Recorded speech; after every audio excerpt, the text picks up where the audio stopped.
que o relato de Gênesis, ele não é anticientífico. Deixa eu dar alguns exemplos. Plantas são criadas no terceiro dia. O sol e as estrelas são criados no quarto. As pessoas chegam para mim e falam, mas está vendo? Isso é impossível. Não, não é impossível, porque planta precisa de luz, e luz foi criada no primeiro dia. Então está tudo certinho, não tem nenhum problema ali.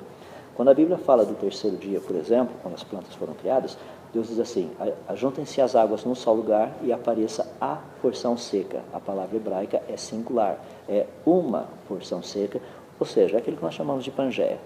A Bíblia é o único livro que diz que no início o planeta Terra tinha apenas um único continente. Quando a Bíblia fala, por exemplo, da criação do ser humano, vamos falar do homem especificamente, sexo masculino, ela diz que o homem foi formado do pó da terra.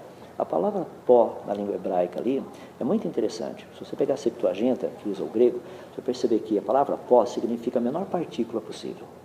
Essa menor partícula hoje são os elementos químicos que nós temos, são os átomos. Isso é a menor partícula que a gente tem por aí.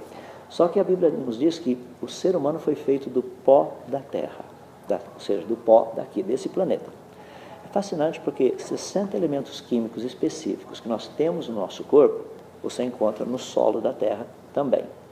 Nós já temos pesquisado a Lua. A Lua não tem elementos químicos suficientes para fazer ser humano, porque não tem, o pó da Lua não tem todos os elementos químicos que você precisaria para o ser humano existir.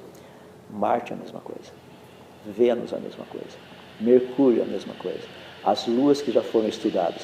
O único planeta do sistema solar que possui elementos químicos para fazer o ser humano se chama Terra. E a Bíblia nos diz que o ser humano, o homem, foi criado do pó da terra.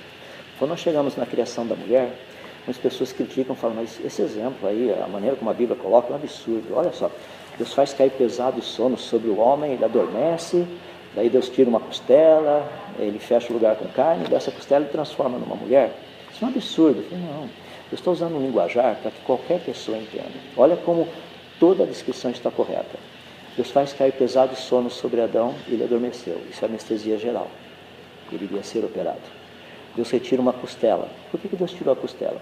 Porque na costela é onde nós encontramos a medula, na medula óssea vermelha, nós encontramos células-tronco.